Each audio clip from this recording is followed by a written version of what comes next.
All right, so welcome back to the show. Indonesia and the European Union are accelerating the Indonesia-European Union Comprehensive Economic Partnership Agreements, or IEU-CEPA, following the recent Europe Day celebration and high-level discussions.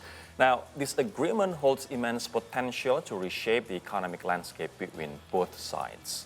Yes, and we'll now delve into its projected impact on trade volume in the coming years and have the distinct honor of hosting European Union Ambassador to Indonesia, His Excellency Denis Chaibi, to tell us more. Welcome, His Excellency. It's great to have you and congratulations on the EU Day just very recently. Thank you very much. It's a pleasure to be here. And yes, we had one of the largest EU Day in the world with more than 1,000 people celebrating Europe in Indonesia. Wow. Very exciting indeed. All right, so let's dig into more. So based on the virtual meeting between the Indonesian Coordinating Minister of Economic Affairs and European Trade Commissioner, European Union Trade Commissioner on Monday, May the 5th, there was a follow-up to previous talks on accelerating the completion of Indonesia-EU-CEPA.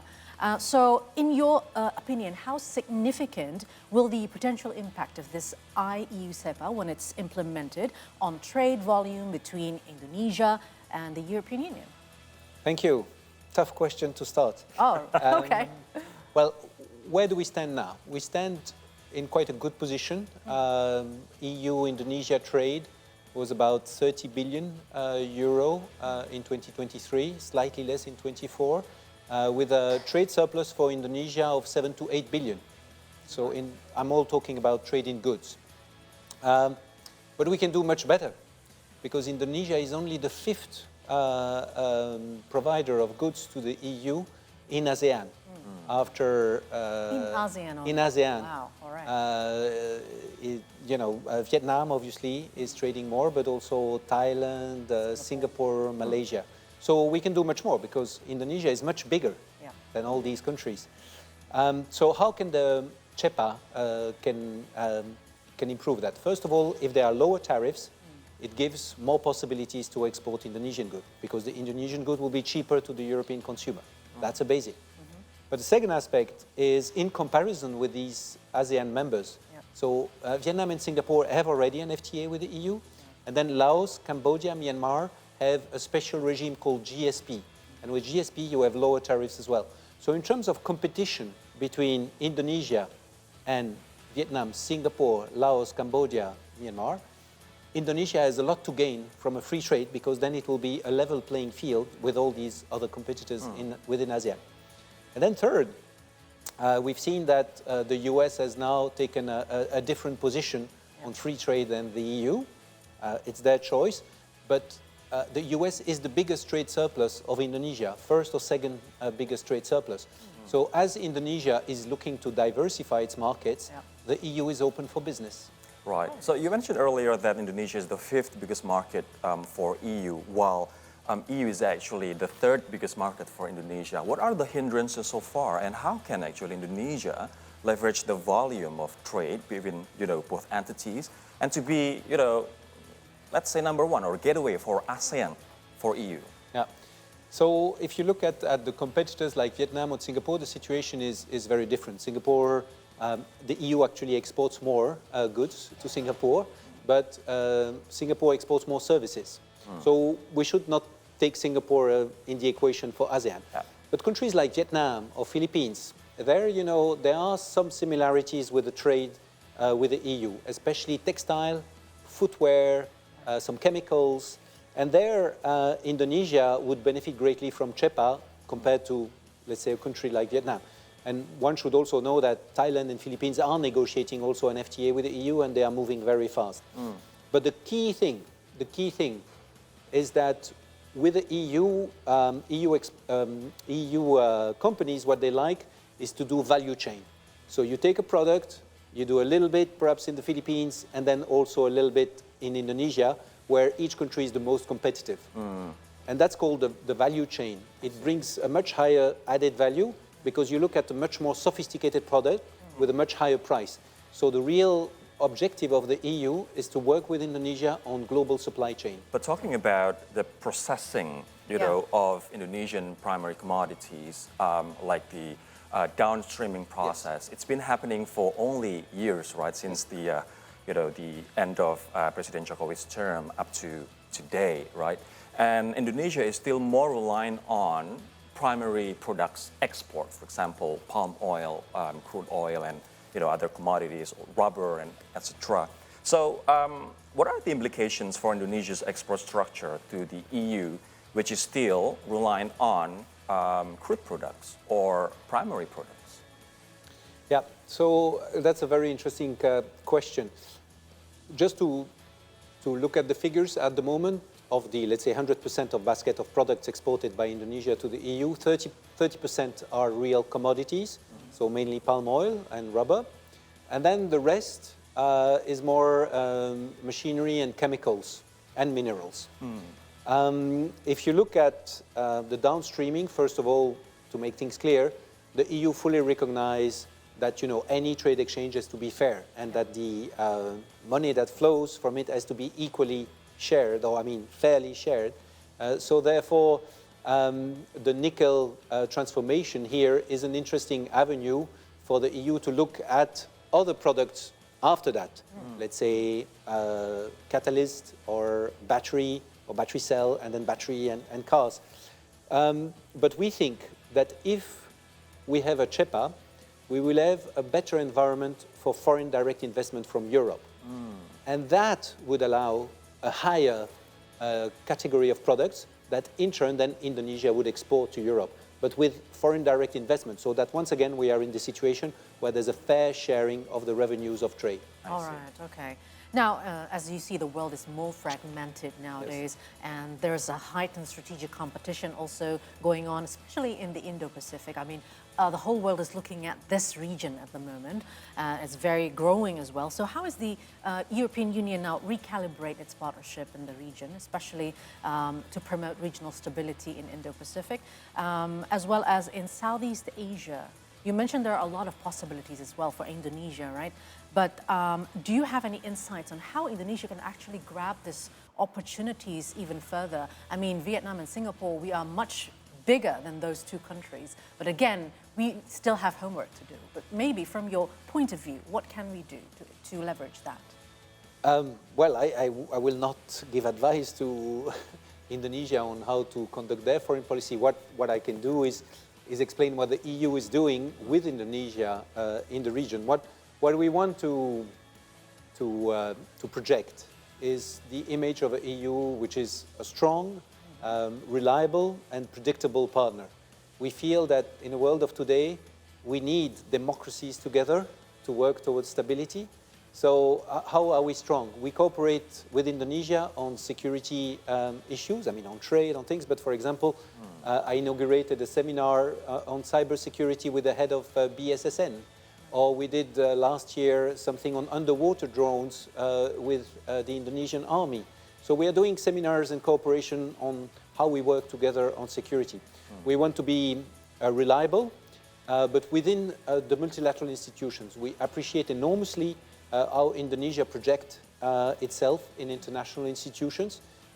We understand that the UN has to be reformed to be more representative, and we are in favor. And we also want to work with Indonesia on the international financial institutions so that they are fairer. But with all these attempts, we feel that Indonesia has a positive agenda for reform, and we want to work with Indonesia on that. So we are calibrating our relations with Indonesia, trying to have an upgrade, trying to enhance our relations to a higher level with more high-level exchanges between our leaders. So Indonesia's foreign policy has been free and active, right? We, are opening our arms, and we collaborate with, any giants in the world, from the US, EU, and even China. And the polarization is not there because Indonesia has been, playing actively and, freely between these two powers. But how does the EU position itself strategically towards Indonesia? As Indonesia, has just joined BRICS, but at the end of the day, Indonesia doesn't want to harm its relationship with the US. Yes, what we see in Indonesia joining BRICS after having applied to the OECD is we see Indonesia being a bridge between different groupings what we are interested in is that those groupings defend multilateralism, rule of law, and rule-based order. So we are convinced that this is Indonesian agenda, and we are very eager to have more conversations with Indonesia to see how we can cooperate to build these bridges and bring more stability and peace to the world.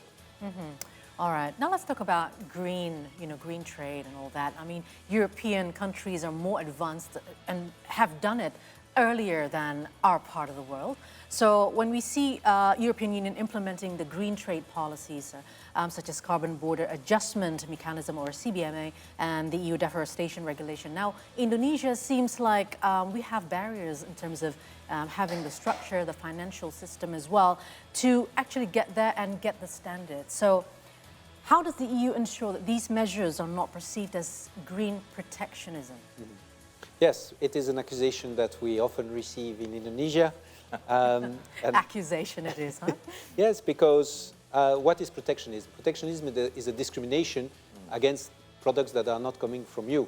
And all our measures, being the EU deforestation regulation or the carbon border adjustment mechanism, they apply to both products that are being produced in Europe and products which are generated abroad. So to say that it's a protectionism when the measures are applied to both sides, I feel is not always entirely correct. But I understand that there are some concern because indeed there are some burden associated, administrative burden, cost burden, to comply with this regulation, and this for sure. What I'd like to state, and it's important, is that the EU wants to incentivize sustainability around the world, and this is a priority for European consumers. So that is their choice. This has been endorsed by the WTO, so it's legally, according to international rules, it is fine, and it is also something that is matured through a legislative process in the EU. It's not an executive order where some morning the president of the Commission wakes up and enacts this. This is a lengthy process that takes several years and goes through our European Parliament, and there is a consultation. Indonesia feels that it's not always heard in that consultation, and we are trying to improve that. And I can give examples either on CBAM or EUDR if you have time to listen to these examples. Right, so following up on your, the so-called accusation though. So if we talk about the reality and the, effectiveness in terms of cost for Indonesia to meet the requirements set by the EU, we have to be, honest. It's hard for Indonesia and for producing countries like Indonesia, right? So, in your opinion, what would be a genuinely balanced and equitable partnership model between the EU and Indonesia, so Indonesia can better themselves up, but at the same time, their products are not denied, are not rejected, while improving themselves first, that their products are received in the EU? Yes. No, we are very aware, and we are trying to address this through meetings with and decisions and actions with the Indonesian authorities. So the first thing is, if we have an FTA, a CEPA, we will have a platform to anticipate problems that come. So in the management of our trade flows, we will have a platform to discuss at technical level solutions even before the problems arise. So it's very important to focus on that platform. The second is simplification. We are trying to simplify our measures. So, for example, on the EU deforestation regulation, there was a raft of simplification measures that were adopted last April, according to which, the exporters, the Indonesian exporters, will have to do only one statement, one declaration a year for all the due diligence. They can be represented in Europe by someone, so someone can do the work for them. If there is recycling or re-importation of these products, no need for a new declaration. So we are putting a lot of simplification, and we will have consultations with the Indonesian authorities in June to see how it will be implemented, and then there will be a kind of categorization of risk. But so the first thing, FTA, second, simplification, third, technical assistance cooperation. So we have 14 million euro of projects ongoing with smallholders of palm oil to make sure they can still export. Right. Obviously, individually, they cannot export to a vast market of the EU alone, just a small family exploitation. They need to combine their forces. So, for example, we went with the Deputy Minister for cooperatives last week to Kalimantan to inaugurate a project which will be the first cooperative-owned mill of palm oil. And this is financed by the EU. So we do these kind of actions to make sure that smallholders have examples that they can aspire for and do more cooperatives so that they can tackle the EU market. A bit of question, Alia, before we jump to the last question about Erasmus. Sir, about the partnership with Indonesia and the EU, as you mentioned earlier. So what, in your opinion, Indonesia needs to do, right, to improve its competitiveness and improves its standard towards EU standardization? And this CEPA has been going on for 19 rounds of discussion, and it's been going on since 2016. What are the hindrances that this CEPA, this FTA, are not finalized yet? Overall, Indonesia has done very well over the last 20 years economically. It has grown by 5%, and it is impressive. And the EU is obviously keen to accompany Indonesian incredible economic growth. But here's the time where perhaps slightly more openness of the economy would benefit, would allow Indonesia to continue its growth, because the other countries in ASEAN are opening up more and they have FTAs. So if you are a European investor and you want to invest in Indonesia, you have a big market, the biggest, one of the biggest in the world. So it's very attractive. You have great people. You have lots of natural resources. But you will need an authorization to set up the company, fine. Perhaps a limitation on the board members, okay. But then you will need a special authorization to import the products. And if your European companies are only interested in supply chain, global supply chain. Something comes in, something comes out. But you need an import license, and then you need an export license. The money may have to stay in the account, and then you have to satisfy local content requirement.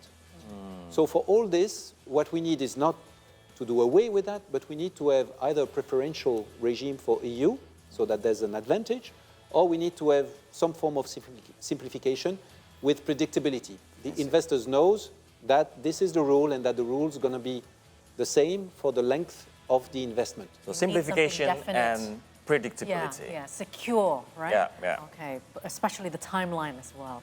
Okay, now let's talk about other parts of diplomacy, which is education. We know that EU have been implementing and giving Indonesia a lot of programs as well, like the Erasmus Plus. But unfortunately, the access is quite limited to just elite institutions. And Indonesia is now having areas which is not in urban areas, which is quite underdeveloped, that needs to be included as well in this development. So beyond the scholarships, what can we do together to actually be more inclusive to these communities? And also beyond scholarships, what is the EU's long-term vision for cultural diplomacy in a country where foreign influences are actually increasingly being contested? Yes. Education and culture are really something we can build on. I can see a big interest in Indonesia for European universities and culture, and I can see a lot of appetite in Europe for the Indonesian creativity, style, refinement. And one thing that I think both civilizations have, Indonesian and European, is the inclusiveness. We are very inclusive societies, and how people move as a group is very impressive for a visitor like me. Now, on education, I hear you. First of all, our process is totally blind. All the grants are decided in Brussels, so we have more or less 300 grants a year for students, and they are decided in Brussels. And in Brussels, they have no clue if people are in Java or something. Right. We work with the member states, because it's the member states that have the university and manage the universities. So the member states, we try to widen the scope of our appeal throughout Indonesia. We also work with alumni. We create one of the biggest education fair. There's a European fair, and then each member state may do a fair. So I was recently at the Swedish one, and they moved from 500 to 2,000 students coming compared to last year. And above all, I travel, and I try to go to other universities. So for example, I went to UNAS in Makassar and gave a lecture, and that really promoted our program. So we are doing a multi-pronged effort to widen, but it's true that it's in English, it costs a bit of money, even with a grant, and that obviously it's easier for a certain type of people, but we're trying to cast our net wide.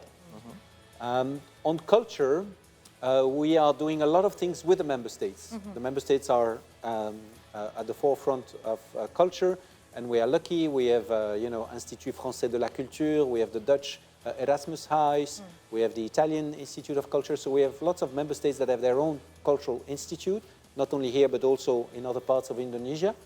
And we work with them, for example, on the biggest EU film festival in the world. It's in Indonesia. It's going to start on the 12th of June until the 23rd of June. Wow. There will be more than 40 movies. We will have a press conference, but this is the kind of initiative that we move forward with.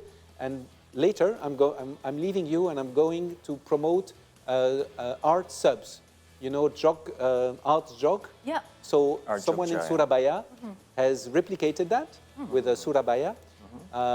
So that committee organized a very successful first edition last year, and I found it so interesting that I'm promoting it this year with the European cultural counselors to see how we can foster this thing. So that will be from the 2nd of August till the 3rd of September. I invite all the Indonesian viewers to go to Art Subs, and the EU will promote and support this initiative. That's great. Wow, Well, I that's hope you have great. time to visit the more than 17 islands of Indonesia. Yes. Yeah, to see this country. It is indeed. I mean, you have been in Indonesia for more than 30 years, right? I mean, you visited back and forth Indonesia, as you mentioned on our off-air session. So thank you very much, Mr. Thank you Ambassador, very much. for your time and your acute knowledge of the country. No, and I have to say something to save my life.